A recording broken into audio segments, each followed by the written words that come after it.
Louvemos ao Senhor porque Ele é bom. Louvemos ao Senhor porque é bom estar com vida. Nós sabemos que Jesus, nascido em Nazaré, em Israel, é filho de Maria, esposa de José. Um nascimento misterioso, porque o livro sagrado diz que Maria era virgem e que o filho que nasceria dela era filho de Deus. Em outras palavras, Deus era o pai da criança.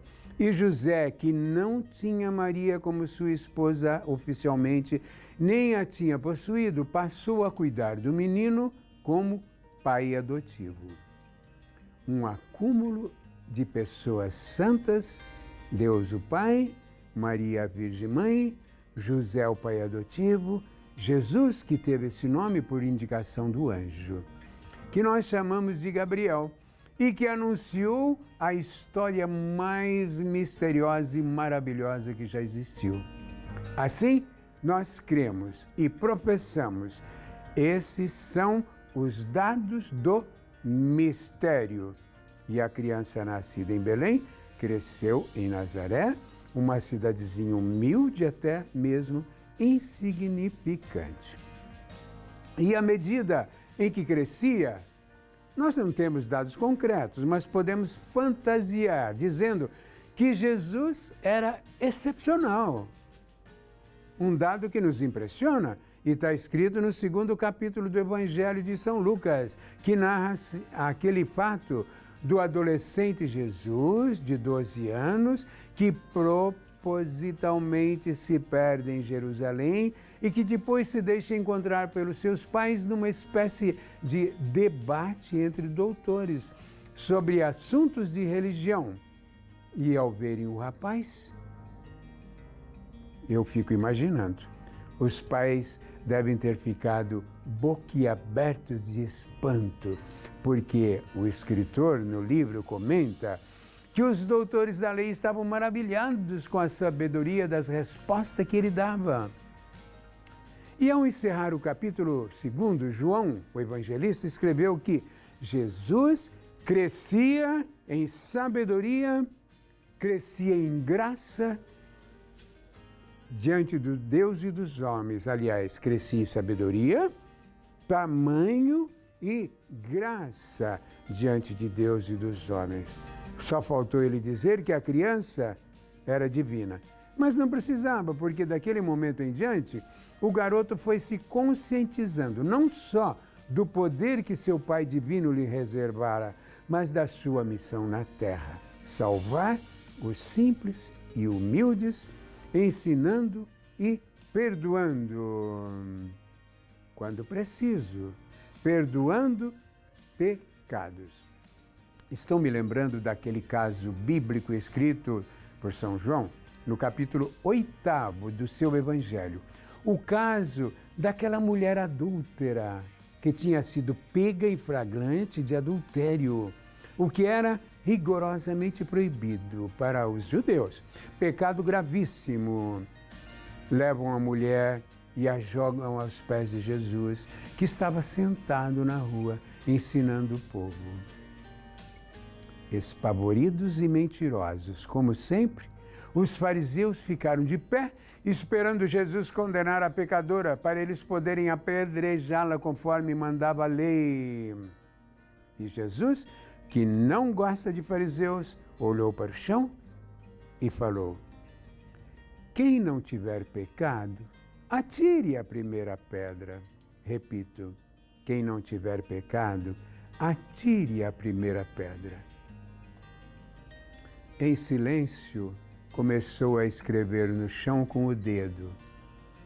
João, ao contar o fato, é incrível. Não diz o que Jesus escreveu. Imagino que o silêncio foi total entre o povo e os acusadores, que tinham chegado gritando, pedindo a morte da coitada. Todos foram embora. Só restou a pecadora, com a maior calma do mundo, por ser dono da verdade, dono da misericórdia. Jesus fala para a pecadora, que a essas alturas já estava arrependida: mulher, Ninguém a condenou? Silêncio. Ah, então vai embora. Mas não peque mais. Quase 50 anos atrás, eu estava fazendo músicas para uma missa, com a qual eu desejava homenagear meus alunos no dia de sua formatura.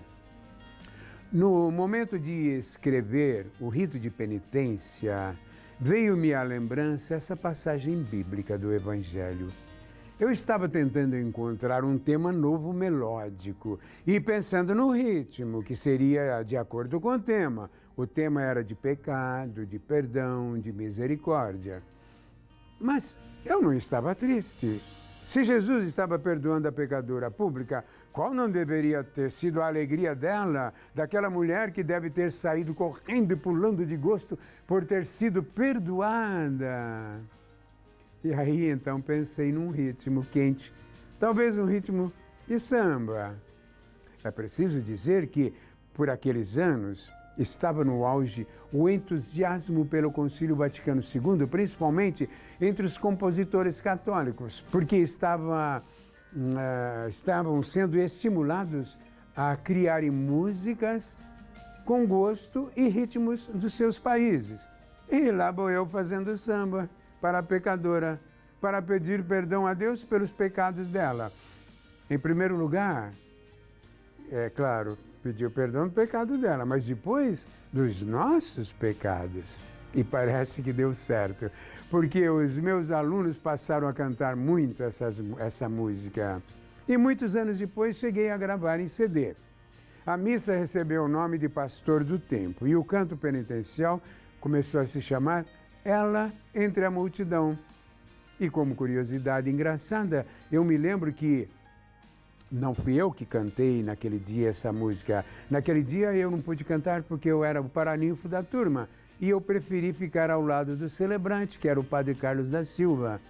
E quando terminou o canto da pecadora, o celebrante me perguntou: não vão cantar o canto de penitência? Acho que fiquei vermelho, mas eu respondi: acabaram de cantar. Bom, depois da missa, o padre Carlos Silva comentou: eu gostei daquela música da pecadora. Quem canta a versão que nós vamos ouvir agora é um cantor de Jacareí, que se chamava, na época que gravamos, era o Adriano. Adriano, que Deus abençoe você, viu? A letra é bem simples. Ela entre a multidão, na calçada jogada, sem ter ninguém na vida, sem ser amada, sem ter amor. Ela entre a multidão, aliás, ele entre a multidão que escuta pasmada, lança um olhar de vida para a coitada com todo amor, dizendo: quem não tiver pecado, atire a primeira pedra. Esse trechinho se repete várias vezes. Quem não tiver pecado, atire a primeira pedra. E então ela grita: Senhor, tem dó de mim. Vamos ouvir? Ela entre a multidão.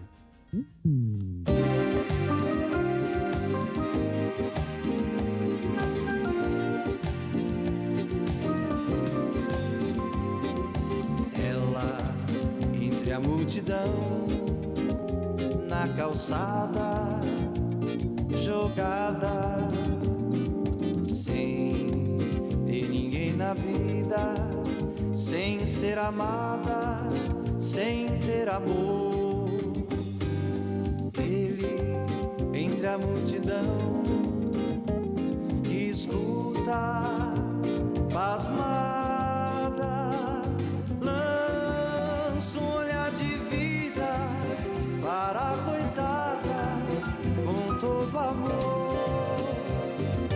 Quem não tiver pecado, atire a primeira pedra. Quem não tiver pecado, atire a primeira pedra. Quem não tiver pecado, atire a primeira pedra. Quem não tiver pecado, atire a primeira pedra.